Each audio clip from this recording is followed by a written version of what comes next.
Yes, in this class we are going to discuss the class 8 chapter 3. The name of the chapter is the parliamentary government, why and how. That is from civics. In this chapter we are going to discuss how the parliamentary government, then why is it, how is it works. So let me discuss many of the things in that. Participation of citizen is in decision making. Democratic government to have the concept of citizen. Then why should people decide? Why should people decide? We have the parliament.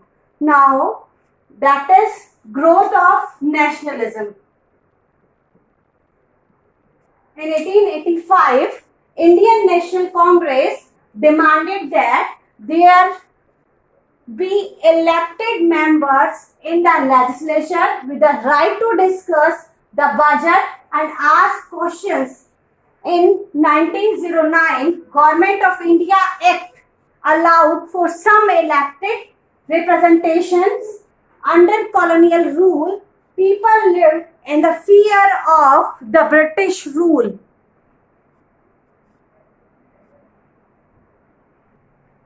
Learned need for freedom, equality, and participation in decision making.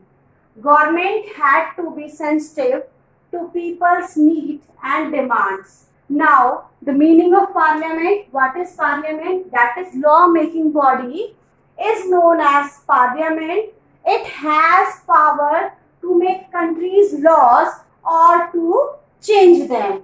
Parliament comprises the president and the two houses, that is the House of the People or lower house is Lok Sabha, and Council of the States or upper house, that is Rajya Sabha. So the union legislature is thus incomplete without the president. Now Lok Sabha and Rajya Sabha. There is a difference between them.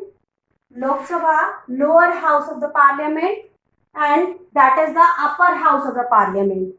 The strength of the at present, the Lok Sabha is 545 members, including 2 nominated Anglo-Indians. In Rajya Sabha, strength at present 245 members, of whom 12 are nominated by President. The House is constituted direct election on the basis of universal suffrage. Universal suffrage means the person who's having 18 years of age, that person is having right to vote.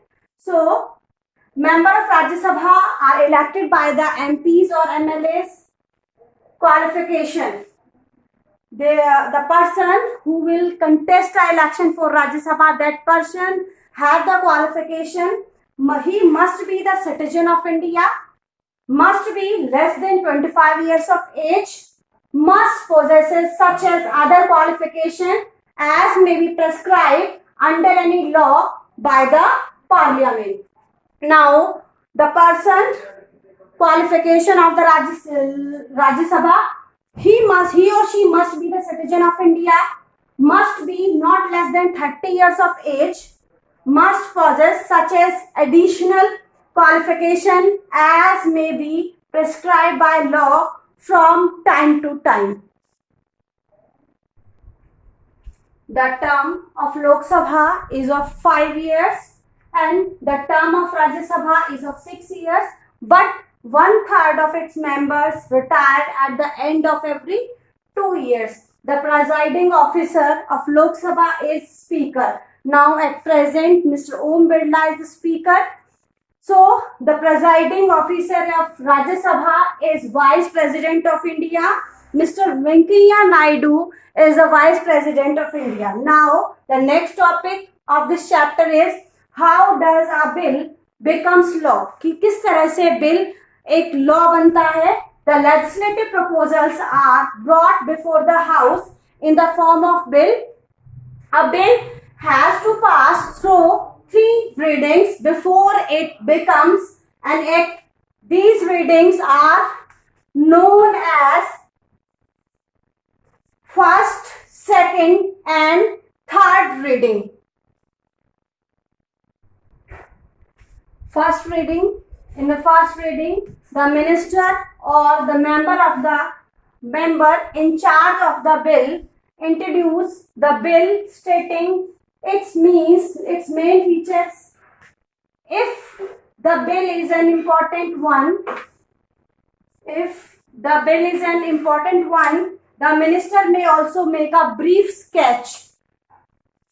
Second reading. In the second reading, the bill is considered by the House very carefully.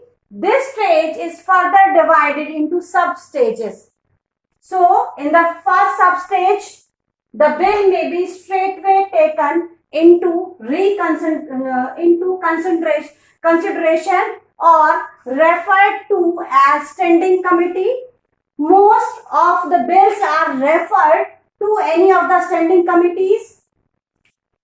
In second stage, the committee minutely examines the bill clause by clause and then submit its report to the House.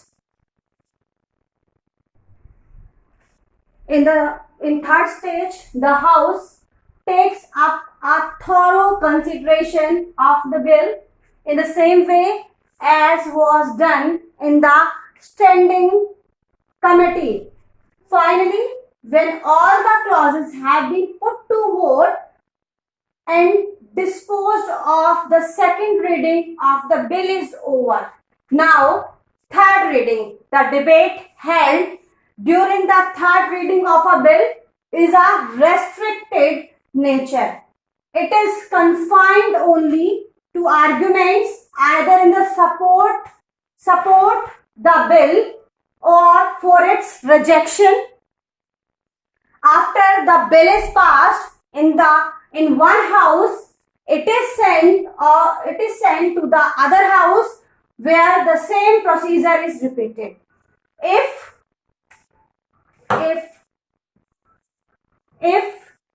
the bill passed by the second house, it is presented to the president for his or her approval. So, if the president gives assent, the bill becomes an act or law. Procedures relating to ordinary bills. An ordinary bill can originate in either of the House of the Parliament, but must be passed by both of the houses for its submission to the president for his or her assent. Procedure relating to money bills. Now, money bill can originate or passed only by the Lok Sabha. After it has been passed by Lok Sabha, it is sent to the Rajya Sabha for its recommendation. Rajya Sabha must within period of 14 days return with its recommendation. If Lok Sabha does not accept the recommendation of the Rajya Sabha, the money bill deemed to have been passed by both houses in the form of in which it was passed by the Lok Sabha. If the money bill is not returned to the Lok Sabha by the Rajya Sabha within 14 days, it shall deem to have been passed by the both of the houses. The president shall not withhold his her assent from a money bill passed by the parliament. The assent of the president is merely a constitutional formality. Thus, it is clear that the Lok Sabha is more powerful in financial matters. Now, all the things are covered in this chapter. So, thank you. Have a nice day.